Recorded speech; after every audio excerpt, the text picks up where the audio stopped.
இதை கேட்டுட்டு சரின்னு சொல்லிட்டு நெருப்புல இறங்கிடுவாங்க. அதனாலதான் புதுமை பித்தன் இப்படி எழுதினா அதை சொல்லி நான் என்னுடைய வாதத்தை நிறைவு செய்கிறேன். சாப விமோச்சனம்னு ஒரு கதை எழுதினார் புதுமை பித்தன். அதுல என்ன தெரியுமா, திரும்பி வர சீதை அகலிகையும் சீதையும் சந்திச்சுக்கிறாங்க தனிமையில.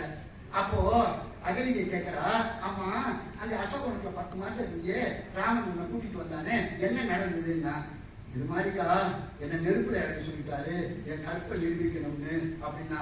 இப்போ புதுமை பித்தன் கதையை எப்படி தெரியுமா முடிக்கிறாரு, என்னது உன் கற்பை நிரூபிக்கணும்னு ஒண்ணு நெருப்புல இறங்க சொன்னாங்க, அந்த ராமன் கால் தூசிப்பட்டா நான் பெண்ணான, அது எனக்கு தேவையில்லை, அகலிகை மீண்டும் கல்லானாள் அப்படின்னு இருந்தார் புதுமை பித்தன். நான் கேட்கிறேன், அப்படித்தான் பெண்மையை எப்படி நீங்கள் இழிவு செய்து காட்டலாம்?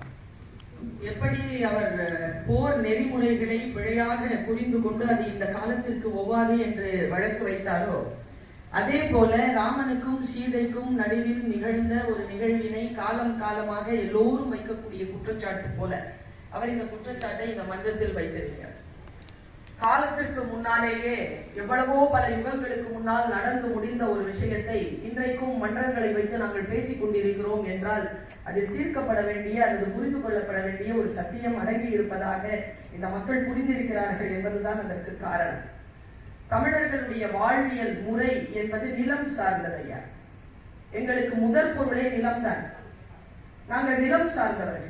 ராமாயணம் வடநாட்டிலே வந்த காப்பியமாக இருந்தாலும் தமிழ் சார்ந்து சிந்தித்தவர் கம்பர். அந்த தமிழ் சார்ந்து சிந்தித்த அந்த கம்பரினுடைய வாழ்வியல் தமிழர் மரபோடு சேர்ந்திருக்கின்ற காரணத்தினால்தான் வடநாட்டில் கூட இப்படி சபை கூடி பேச முடியாத நிலையில் நாம் இன்றைக்கு கம்ப ராமாயணத்தை சபை சபையாக உலகம் எங்கும் பேசிக் கொண்டிருக்கிறோம் என்றால் அதற்கு உள்ளே இருக்கக்கூடிய அடிப்படை தத்துவத்தை நாம் புரிந்து கொள்ள வேண்டும். அயோத்தியில் இருந்து புறப்பட்டு போனவன், கிஷ்கிந்தையை சுத்தமாக்கியவன், பிறகு போய் இலங்கையை சுத்தமாக்கி கொண்டு எந்த ஒரு அரசு நிலையையும் தன் தலையிலே சுமந்து கொள்ளாமல் தன் பாதரட்சையை கொடுத்துவிட்டு மீண்டு வரக்கூடிய ஒரு பேராண்மை படைத்த தலைவனாக ராமனை காட்டிய காரணத்தினால்தான் இன்றைக்கும் அரசியல் வாழ்க்கையில் அவர்களை தலைவர்களாக கொண்டுதான் எல்லோரும் இயங்கிக் கொண்டிருக்கிறார்கள். நான் சொல்லுகிறேன், இவர் சொன்னார் இல்லையா, அவங்க ரொம்ப வசிச்சொற்களை எல்லாம் பேசினார் தன் மனைவியே. தலைவன் தலைவின்னு ஒரு படம் வந்தது சார், அதுல சொல்லாத கெட்ட வார்த்தையே கிடையாது. ஒருத்தருக்கு ஒருத்தர் அவ்வளவு கெட்ட வார்த்தைகளை அந்த கணவன் மனைவி ஒருத்தருக்கு ஒருத்தர் பேசிக்கிறார்.